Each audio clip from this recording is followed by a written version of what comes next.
I'm often asked about my workflow as a personal brand photographer, so I thought I'd create a video to explain my method, my process, and from beginning to end. So from that discovery call to gallery delivery. And it's unique in that you can't use the same flow or process or onboarding process as if you were a portrait photographer, a wedding photographer, a newborn photographer. Personal brand photography is different. So we need to treat it differently. And so that's why I thought it might be helpful for you, especially if you're starting out in personal brand photography or you're trying to add this to your business, to hear from someone who's been doing this for 15 years now and how my flow has worked over the years. So where I want to start first is our website. Most of my clients are repeat and referral business. And when referrals come my way, I'm often receiving an inquiry from my website. So now I know that they've at least looked at my website, have seen some things that resonated with them, and now they're ready to move forward and fill out that contact form and reach out. My contact form is not extensive questions. I want to know who they are, what their website is, how they heard from me, and what service they're interested in. So for me, it could be photography, could be video, could be coaching. So I want that key information. Another thing about the website is that, and I fell into this for probably a good 10 years, I had that traditional portfolio forward website. You go on it and it's just, this is my work. It goes through galleries. And that is great, I feel, for those that might be working with ad agencies, marketing firms, and they're hiring you for the project. Those seem to be where that is ideal. For me as a personal brand photographer, and what we are telling our clients is that we need to be in the forefront as well, because in today's marketplace, just like we tell our clients, people are hiring the person behind the business. Think about how many photographers there are out there. You want to set yourself apart. So that means you have to take your own advice that you're giving to your brand clients and that you need to be in front of the camera too. So how do I do this? First, when you land on my website, it is not, here's my portfolio, this is about me, contact page. I am talking about their pain points, why they might be coming my way, showing work, answering questions that they might have. First off, I get questions of, why can't I just hire a portrait photographer for this? So I need to explain what brand photography is. I do this in my copy, I do this in my visuals, and I also have video on my pages to speak to prospects so they can see me, they can see if I connect with them, I can explain my process and why it's different. So my website is a tool. I'm trying to filter, I'm trying to answer questions. It is not just a portfolio website. So then by the time they get to the contact page, they have a better understanding and then they can reach out. But it doesn't stop there, because I can't assume they went through all the pages, especially if they're referral. They may just go to my page and go right to the contact page and reach out. So it starts from there, communicating who you're for, what brand photography is, highlighting some work, and guiding them through the process.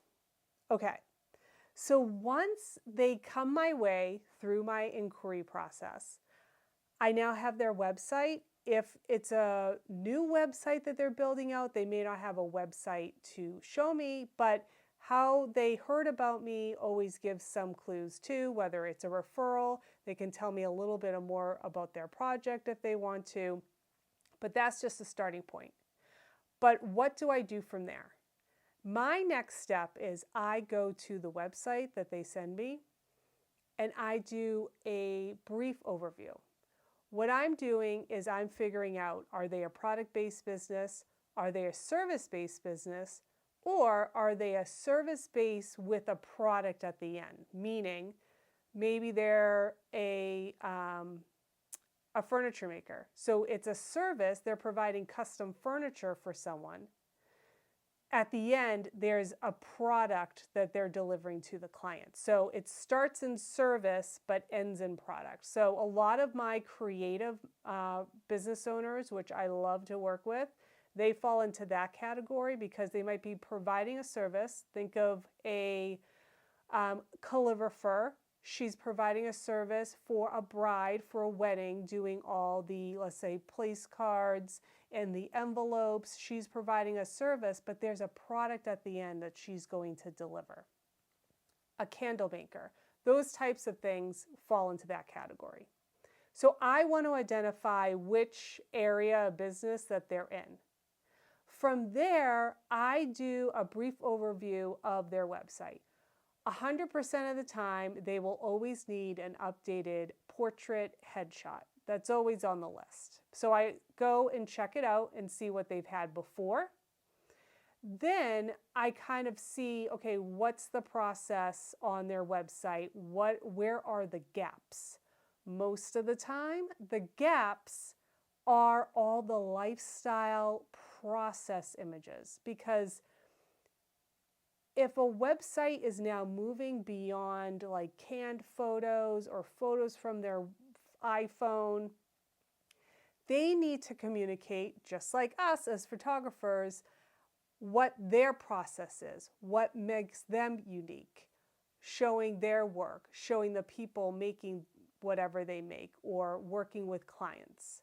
You need to personalize, humanize the content.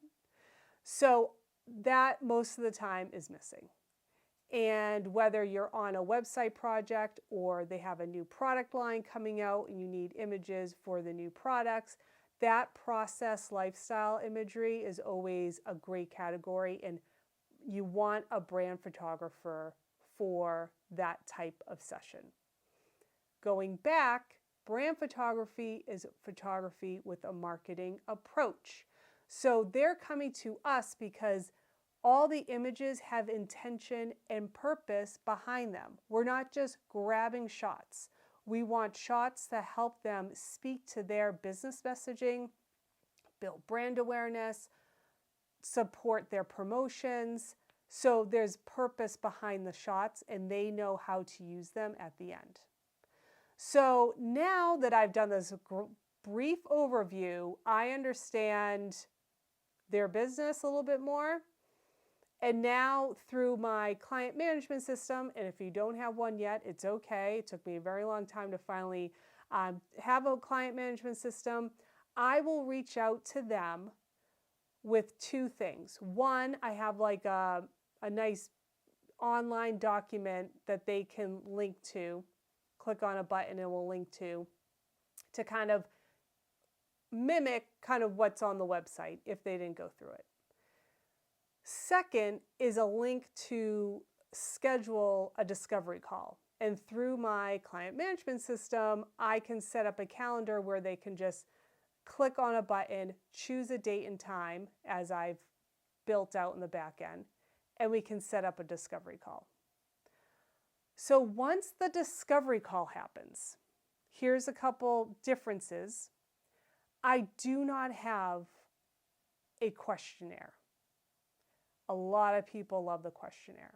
Here's why I don't have a questionnaire. One, business owners typically don't have a lot of time to dedicate quality answers to a questionnaire.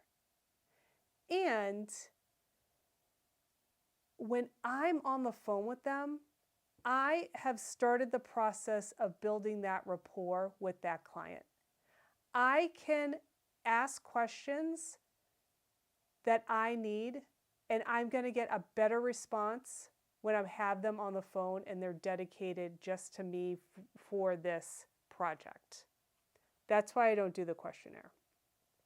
So questions I'll ask. First, I'll ask what they feel that they need, what their needs are, and maybe they've struggled in the past, what's missing. And from there, I outline my process and what packages I feel like would fit best with their client needs, with their needs. And then typically by the end, they're ready to schedule their strategy meeting, which is the next topic, and their photo shoot day. So they express what their needs are. And I empathize with whether they don't like being in front of the camera, they've had a bad experience in the past, or they've never worked with a professional photographer. I need to make sure that they're comfortable with me, that I understand what their business is about, what they really need. And so then I will add my 2 cents on what I found that they need, and it typically aligns, and what I bring to the table in my process. So my process, the next phase to onboarding, once they are booked, is a strategy meeting. And I really explain the importance of the strategy meeting because this isn't, again, like a portrait session where you just book a date and time and I show up or we show up at a designated location. The strategy meeting really sets the personal brand photographer apart. And from our call, between the time that we end the call and they book to the strategy meeting date, I prepare concept boards, a rough shoot list, a rough prop list. Now, I may source images from Pinterest, let's say, but I am putting a presentation together based on our conversation, outlining the needs, and I'm just simply writing down. I have kind of questions that I write. I just like writing in a notebook. You can do it digital if you want, but I typically will have some questions that I want to know, like if it's a product-based business, how many products that they are thinking of they need shots for. If it's service-based, do we need every service covered? Are there key services we want to cover? So I kind of have that jotted down so that I can just quickly fill it in on a piece of paper. But based off of that call, I get a sense of what they need, where we're going, their vibe, if they're light and bright or dark and moody, or what their industry is. I will put together a presentation. I do this in Canva. I have a video on concept boards. I'll link here if you want to know more. So from that, then we have our strategy meeting. Now, I do this over Zoom. You could do this in person if you wanted to, but most of the time, Zoom works great. And I will present this concept board. Now, again, we have another opportunity to build the relationship with the client. We have another opportunity for them to feel more comfortable with us. And we have a designated window of time that they are concentrating on this project. If you're working with a founder, a solopreneur, a person that doesn't have a marketing team, and you can have them focus on the project during this time, they will start understanding the project a little bit more. They will see the direction that we're going, and they will get excited about the photo shoot. I know some photographers out there will just send off the kind of shoot list or mood boards in an email, and they may get one saying everything looks good, but are they really looking at it and understanding the direction? Having the face-to-face, even though it's through Zoom, you're getting the benefits of building that rapport, making them feel comfortable, and they're having a knowledge and understanding, and it's a collaboration for the photo shoot day. They may think of something and they might need to order materials. They may think of a different prop. Great things come out of that strategy meeting. Okay, Once the strategy meeting is done, I will fine-tune the concept board, the shoot list, the prop list. I will email them a copy just in case they want to refresh or they want to get an idea of what the props were that they needed to have organized. I will always have a copy with me on photo shoot day just in case we want to reference, and that keeps us on track, keeps it very efficient. People can't monopolize the shoot and have it extend for 30 minutes, an hour longer than you wanted. This keeps you right on track. Then it's photo shoot day. So that keeps you on track. I am always having the images go to my iPad so they can see the images in real time. We can sign off, yep, we got it, and we can move on. Instead of them wondering, I don't know what the images look like, what am I going to receive? I don't feel comfortable. Once they see that they got a great shot, they just get so much more comfortable, and it's a much better experience for them. It's an amazing tool for you and for them for this personal brand photography experience. All right, so then you capture all the images that you are discussing during the day. For photo shoot day, you wrap the session. And what I do is as soon as I get home, I am downloading those images. I never go shoot two more sessions and then come back and download them all. I want those images off that card and onto an external hard drive and safe before I go to another session. I use Lightroom. I've been using Lightroom for 15 years now, so that's my comfort zone. I will go through and just run through all the images and star my select images. Those are the ones that make the cut. If someone has their eyes closed, take that out. But then I'll have my selects. The selects I edit. Now, another difference is I do not send a proof gallery out. If I was doing a traditional headshot session where you're just getting a few shots, yes, I might send a proof so they can pick the image that they want and you're doing a heavier edit. For personal brand photography, when we're talking about portraits, process, product shots, those select images, I will edit.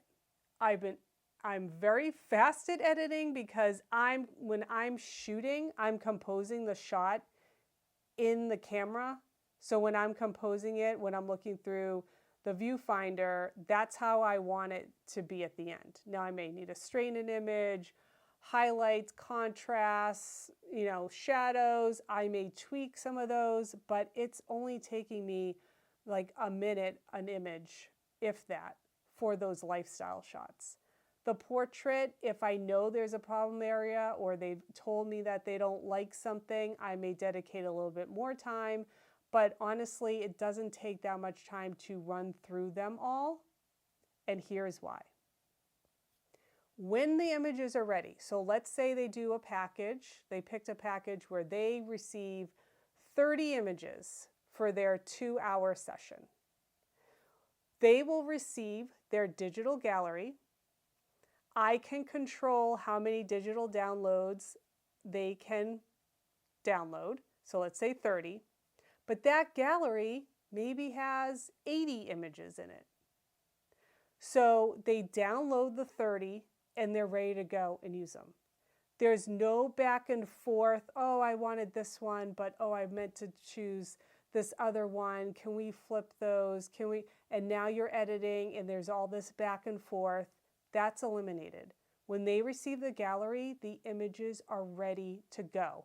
And when someone's coming to you for personal brand photography for their business, it's probably been on their to-do list forever. And then they get in their head and they don't think they're ready for the photo shoot. And then they finally take a leap of faith and they reach out to you. Then now the train's moving and the photo shoot's going to happen. They needed these images probably so long ago. So if you take forever to get the final products to them, that's just not a client experience that I want to provide. It's just all this back and forth. You're bogging your system down. They're waiting for images to use for their business. When I give them the gallery, I want the images ready to go that they could use on that day. My clients appreciate that because sometimes there's tight deadlines and they need the images quickly or update their website or do a digital ad. So they have their 30. Let's say they download their 30. Here's the best part. If a month later, 2 months later, they needed other images and they remember some of the images in that gallery that they didn't pick before, but wait, now this would be great. Now they have this little bank of images that they can go back to and they can simply pay for a digital download and go off and use the image. There's no back and forth. It's self-managed in a way. So that gallery can live with them. They can continue to purchase things. And then when they need a whole new set of images, they can come back to you and the whole process starts again. All right. I hope this was helpful. This is a lot. I know the workflow is a lot different than maybe a wedding photographer, or portrait photographer, or newborn photographer, but I thought it'd be helpful to kind of walk through how I've been doing this for so long, and it has worked really well for my flow of business. And I mentioned before setting up the iPad so it's real time while you're shooting. I'm going to leave a video here. I shoot with a Canon R5C, but I also have a video for the Mark IV, depending on what you're shooting. So check these videos out, and I'll see you there.